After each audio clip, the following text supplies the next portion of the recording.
A billionaire offered $1 million to anyone who could start her dead father's last Ferrari. Engineers came. Master technicians from 3 different countries came. A man who had genuinely worked on Formula One cars came.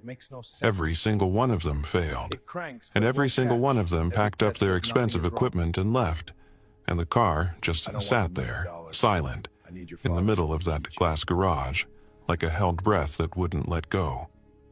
And then, a worn-out old mechanic in a clean but faded work shirt, that would be me, walked into that cathedral of glass and chrome and looked at her and told her I didn't want the $1 million. I wanted a $7 keychain. The whole room laughed at me. The daughter didn't. Because something in my face must have told her I wasn't joking, and something in my face must have told her that I had known her father, and within about 10 minutes of that moment, that silent Ferrari was going to roar back to life in a way that put every credentialed engineer in that room to shame, and not because I am smarter than they are. I want to be clear about that from the start. I am not smarter than those men, but every last one of them had walked in and seen a machine, and I walked in and remembered a man. But before I tell you about the keychain and about what it was that made a grown woman who could buy literally anything in the world sink down and weep on a bare concrete floor, do me one quick favor. If you have ever lost somebody and would give anything you own just to hear one small, ordinary, everyday sound of them again, hit that subscribe button right now. This whole channel is built for the people who understand that it's the smallest things that end up holding all the love. Go on, I'll wait. Then, let me tell you about a man named Arturo and about the 25 years I spent with my hands inside his cars. My name is Ray Buckley. I'm 45 years old, and I am a mechanic, like my father before me, and his father before him. 3 generations of the same grease worked down into the same family fingernails. I learned the trade standing at my dad's elbow in a shop that smelled like motor oil and percolator coffee, and he had learned it standing at his own dad's elbow, and somewhere across all those years, it stopped being merely a job that we did and quietly became the thing that we were.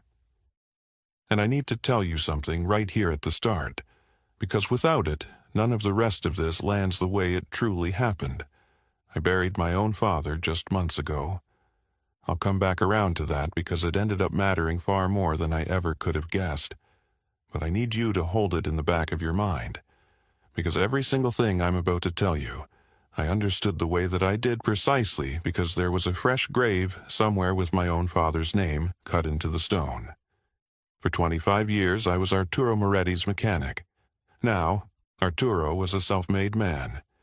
He had built an entire empire up out of absolutely nothing. The kind of long odds, rags to riches story they write the thick books about and name the business school case studies after. But I want to be honest with you, that is not how I knew him. Not at all. I knew him as a man who loved cars the exact way that certain men love music, not as a hobby or a collection, but helplessly, in his whole body, like it was wired into him at the factory. He had more than enough money to buy any automobile on the face of the earth, and a whole fleet of white-gloved, factory-certified dealership technicians standing by to tend to every one of them. And instead, for 25 straight years, that man drove himself clear across town to a little independent shop with a cracked parking lot to have a fellow in a faded shirt named Ray work on his cars. People asked him why he did that. Reporters asked him even once or twice, and I happened to overhear him answer it one time, and I have never forgotten what he said. He said, "Because Ray doesn't fix my cars. Ray listens to them. There's a difference between those 2 things, and at my age it has become the only difference that matters to me at all." And we became friends. The slow way, the only real way. Over the better part of a quarter of a century, one engine at a time. He'd swing by the shop on Saturday mornings sometimes when there wasn't a single thing wrong with any car he owned, just to push a paper cup of coffee into my hand and lean his weight against a fender and talk to me about nothing and everything. I came to know his hands, the big, square, capable hands of a man who'd done real labor before he ever wore a suit. I knew the way he favored his right knee when the weather turned. I knew that he hummed old songs from when he was young and poor, under his breath whenever he was truly happy and didn't realize he was doing it. And I knew his cars, every single one of them. I knew them better than I have ever known almost anything in this life. And most of all, I knew the Ferrari. The Ferrari was his favorite thing in the world, an older one, a model he had wanted desperately since he was a barefoot boy with holes in his pockets, and he had finally gone and bought it on the exact day he first felt rich enough to believe he deserved it. And from that day forward, he loved that machine far past the bounds of all reason. I'll tell you one small thing about him because it says it all. The first year I worked on that Ferrari, I stayed 3 hours past close on a Friday to chase down a rattle that nobody else could hear. A tiny thing. A heat shield that had loosened a hair. Most owners would never have noticed it. He'd noticed, and when I finally found it and fixed it, I didn't charge him for the 3 hours, because I'd enjoyed the hunt.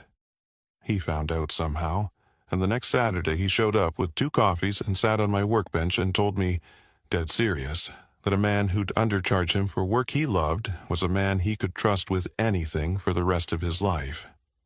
He was right. For 25 years he never once asked me what a job would cost before I did it. Not once. He just trusted that I'd be fair, and I trusted that he'd never make me prove I was, and somewhere in that little arrangement, we quietly became the kind of friends that don't need to say so. Arturo died 8 months ago. His heart in his sleep, the way only the genuinely lucky ones get to go. And I put on my one good suit and I went to the funeral, and I stood at the very back of an enormous room, the mechanics standing quiet among the titans and the senators and the men with their names on buildings. And I grieved the loss of my friend in private. And then, just 4 months after that, I buried my own father. And those 2 separate griefs braided themselves together inside my chest into a single heavy rope. And in the pulling of that rope I came to learn a thing about loss that I am going to share with you now, because it is the actual key to this entire story. Pun fully intended, as you are about to see. Here's the thing that not one single person ever warns you about when it comes to losing somebody you love. It is not the great big obvious absences that finally take you down to your knees. It isn't the empty chair at the holiday table, the one everybody's braced for. No, it's the small sounds. It is the sudden ambushing realization that you are never again, as long as you live, going to hear that person clear their throat in the next room over.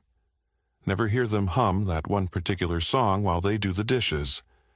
Never hear them set their coffee cup down on the kitchen counter in that one specific way that was theirs and nobody else's. After my own dad passed, I swear to you, I would have given anything I owned, anything at all, just to hear the worn third stair in his house squeak one more time underneath his foot. Just that. Just one small, stupid, ordinary, holy sound that would have meant for 1/2 of a second that he was still here in the world with me. That, right there, is what grief actually is, once the funeral casseroles are gone and the cards stop coming. Grief lives down in the small sounds. I learned that the hard way in my own dad's empty house the week after we buried him. I'd gone over to start sorting his things. You have to, eventually. And I stood in his kitchen and caught myself listening. Just listening. For nothing. For him. For the scrape of his chair. For him calling my name from the other room the way he did. 2 syllables, the second one higher. And the house just sat there, quiet, the way that glass garage would sit quiet a few months later. And I understood, standing in that kitchen, that I would have traded the whole shop, the truck, everything I owned, for 30 more seconds of ordinary noise from a man who'd never make any again. I didn't know it yet, but that kitchen was teaching me exactly what I'd need to know to walk into Sophia's cathedral and see what all those experts couldn't. Grief was getting me ready. That's the cruel mercy of it. It ruins you, and then it makes you useful to the next person it ruins. And that, as it turns out, is exactly what brings us to Arturo's daughter, and to the silent Ferrari. Her name is Sophia. She was Arturo's only child, and the sole heir to all of it, a billionaire in her own right now, on paper, though I would come to understand very quickly that she would have signed every dollar of it away in a single heartbeat to get even 5 more minutes with her father. After he died, the estate got itself sorted out, the lawyers did their long, slow, expensive work, and when the dust of all of it finally settled, Sophia kept the Ferrari. Of course she did. It was the most him of anything he had ever owned. More him than the houses, more him than the company, more him than any of it. But then here is the thing that happened, the small, strange thing that set this whole improbable day into motion. The car would not start. It had sat untouched for a few months while the estate was being settled, and when Sophia finally went out to start it up, to hear it, I am certain, far more than to actually drive it anywhere, the thing was dead. And not the battery. That was the first thing anyone checked, and the battery was fine, fully charged. The engine itself was sound. The fuel was clean and fresh. Every last mechanical system in that car was, by every measure, in perfect working order. And yet the Ferrari simply, flatly, absolutely would not turn over. It would crank and crank and crank, and refuse to catch, as though the car itself had made some private decision, on the very day that its owner's heart stopped, to fall silent right along with him. And Sophia, drowning in grief, wealthy past the point of reason, and utterly unable to bear the idea that her father's single, most beloved possession on this earth had gone mute and dead, did the thing that people with limitless money do when they find themselves truly desperate and powerless. She threw money at it, a great towering mountain of money. She offered, and she did it publicly, $1 million cash to anyone alive who could start her late father's Ferrari. And I think, if I'm being as honest as I know how to be, that she didn't even really care about getting the car running so that she could drive it anywhere. I don't think that was it at all. I think she just needed, with a need that had clawed its way down to the bone, to hear it run one more time. The exact same way I needed to hear that third stare. And oh, they came. My lord, did they come running. Master Ferrari technicians flew in from overseas on the strength of that number. Engineers arrived hauling diagnostic equipment that cost more than my entire house and the lot it sits on. A man came who, I was reliably told, had spent years working on actual Formula One race engines at the very pinnacle of the sport. For $1 million, the very finest automotive minds that money could summon out of the woodwork descended in a flock upon that glass garage, and they plugged in their gleaming laptops, and they ran their sophisticated diagnostics, and one by one, every single one of them slowly tore his own hair out. Because every diagnostic test that any of them ran kept telling them the very same impossible, maddening thing, over and over. There is nothing wrong with this car, nothing. And yet, it would not start. I only heard about any of it at all because the estate's lawyer happened to remember my name. Remembered, somewhere in a file, that old Arturo Moretti had kept a particular mechanic he trusted above all others for decades, and he called me, almost as an afterthought, and I could hear the faint embarrassment in his voice, calling a small shop grease monkey after 3 solid weeks of the world's foremost experts had already thrown up their hands. "Mr. Buckley," he said, "this is admittedly a very long shot, and you would of course be just as eligible for the reward as anyone else, but Miss Moretti is genuinely at her wit's end, and you did know the car, and I very nearly said no. I want you to know that. I was still down deep in the well of my own grief, my father only months in the ground, and I had no appetite at all for a circus. But I had loved Arturo Moretti for 25 years.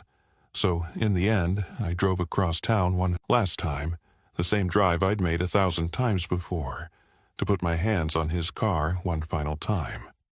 The glass garage was a genuine cathedral, soaring panes of glass and polished concrete and track lighting like a museum. And there, in the very center of all of it, sat the Ferrari, gleaming and silent and beautiful, surrounded on every side by the scattered wreckage of expert failure. Abandoned diagnostic machines, open laptops gone to screensaver, a couple of frowning technicians still hunched and muttering over readouts that refused to make sense. And off to one side stood Sophia herself, immaculately dressed, perfectly composed on the surface, and absolutely hollow-eyed underneath it, wearing that particular bone-deep exhaustion that belongs only to a person who has been made to grieve for weeks with a paying audience watching. The experts all turned and looked at me when I came in. The old guy, the faded shirt, the scuffed boots, with that polite, knowing contempt that highly credentialed men reserve for a man who works with his hands and hasn't got a single letter after his name. One of them, I saw it plainly, actually smirked. And I did not look at the car. I need you to really notice that, because it turns out to be the whole entire thing. Every single one of those brilliant, gifted, expensive men had walked into that room and looked first, and only, at the car. I didn't. I walked in and I looked at Sophia and I said, "I am so very sorry about your father. He was my friend for 25 years, and he talked about you all the time, all the time. You should know that." And that hollow-eyed woman's careful composure cracked straight down the middle, just for an instant, because I do not think that in 3 solid weeks of million-dollar problem-solving, one single one of those experts had said so much as one word to her about her dad as an actual human being, a person, a father. They'd all come for the puzzle. Not one had come for her. And then I asked her the question that started everything. I said, "Sophia, when they gave you your father's personal effects, the things that were in his pockets the day he passed, was there a keychain, an old one, beat-up brown leather worn soft as butter, with a little brass Ferrari shield on it that had mostly rubbed away to nothing? He'd carried it 30 years. It would have looked like absolute worthless junk sitting next to everything else he owned." She stared at me for a long moment, and then, slowly, she nodded.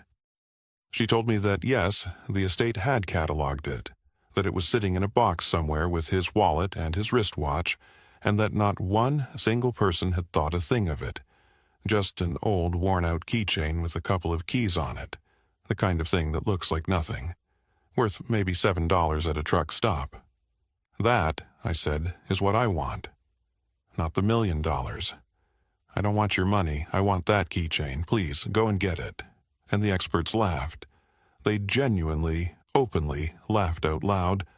"The old fool wants a battered keychain instead of $1 million in cash. Can you believe this rube? Can you believe what walks in off the street?" But Sophia was not laughing. Sophia was looking very hard at my face, and she turned and sent someone running for the box of her father's things. Now, let me tell you exactly what it was that I knew, standing in that room, that not one of those brilliant men did, because it had absolutely nothing to do with engineering, and everything in the world to do with having known a man. That Ferrari, like an awful lot of cars built in its particular era, was fitted with an immobilizer, an electronic anti-theft system. And the way that system works is brutally simple and completely unforgiving. The engine will not start, no matter what on God's green earth you do to it, unless the car detects one specific electronic chip, a transponder, embedded down inside the head of the one correct master key. Not a copy of the key, not a valet key, not the spare from the dealership. The one original chipped master key with the one correct living transponder inside it, silently talking to the car's computer brain at the turn of the ignition. And without that exact key present, the car will crank and crank and crank until the battery dies, and it will never, ever catch.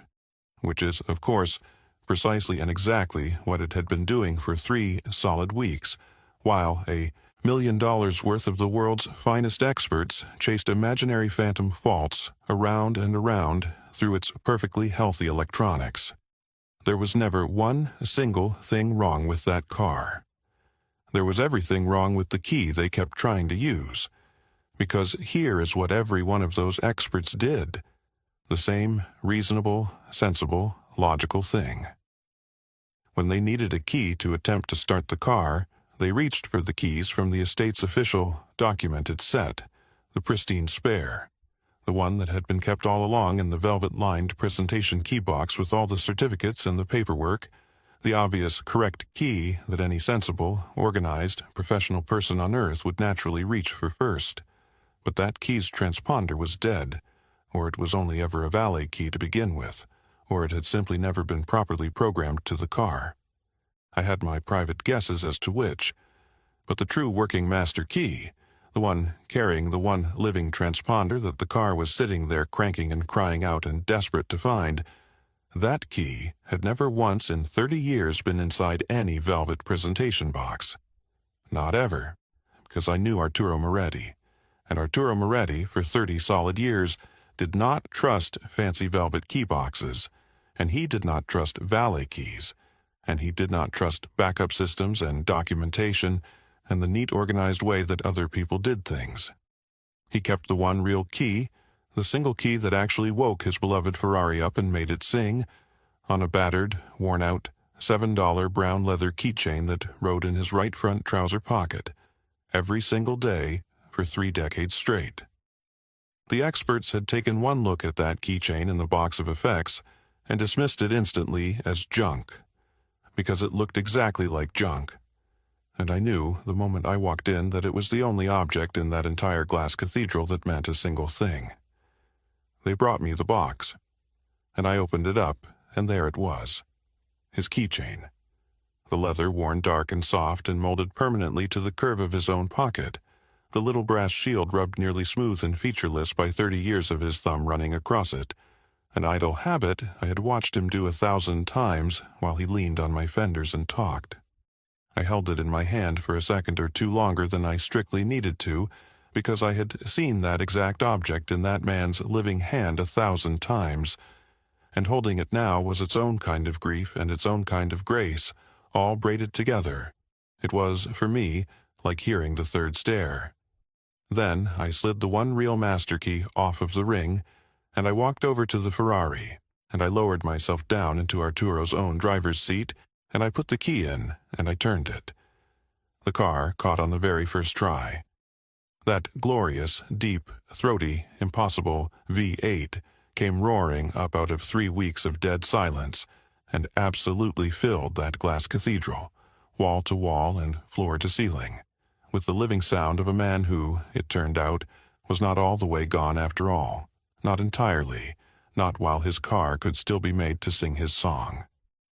3 full weeks of the finest, most decorated automotive engineers that $1 million could summon out of the entire world, defeated, completely and utterly, by a $7 leather keychain that any single one of them would have tossed straight into the trash without a second glance.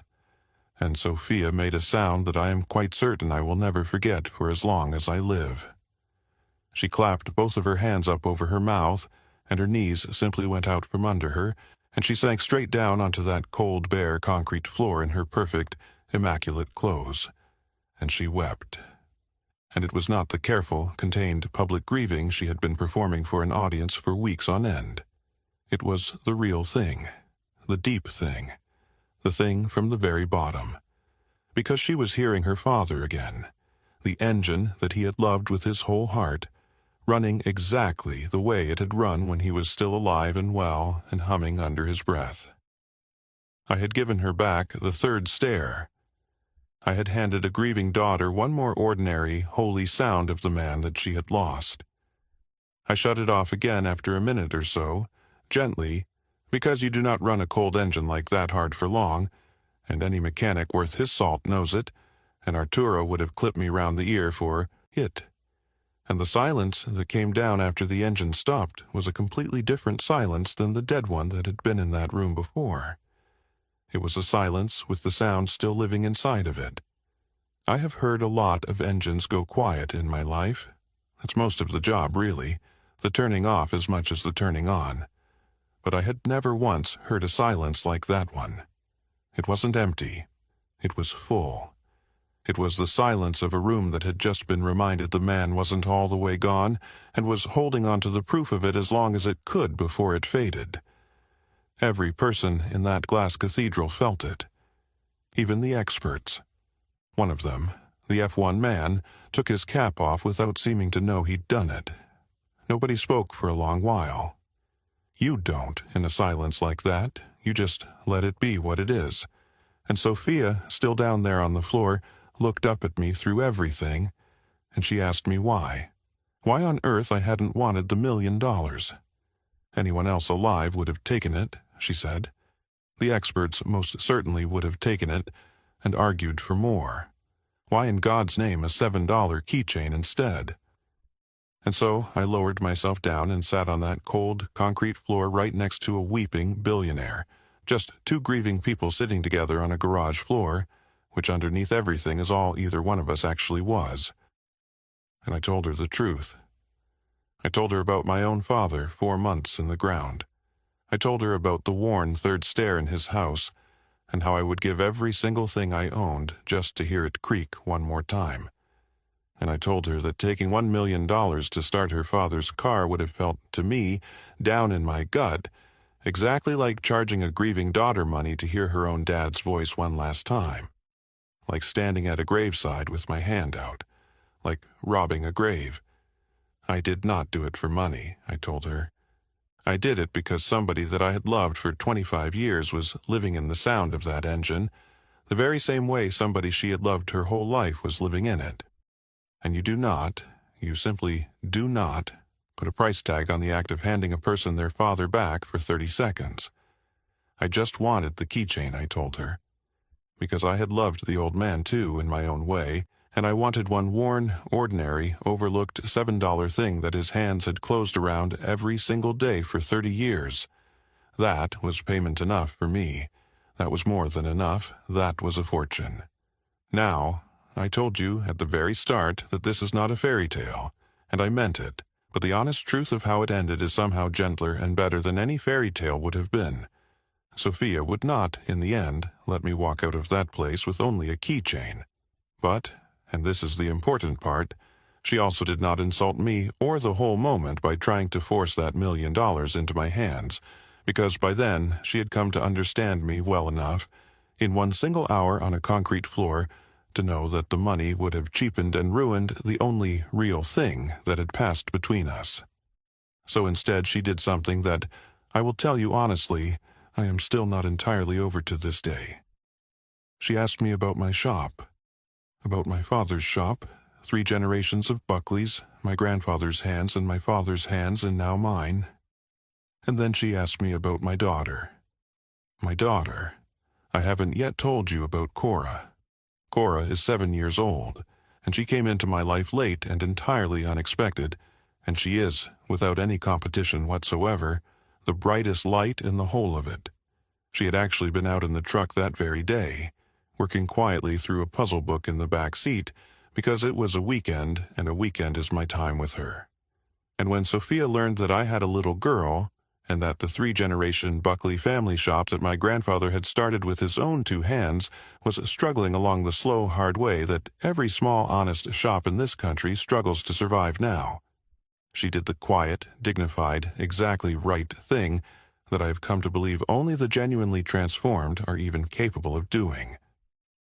She did not write me a check. She knew better than that by then.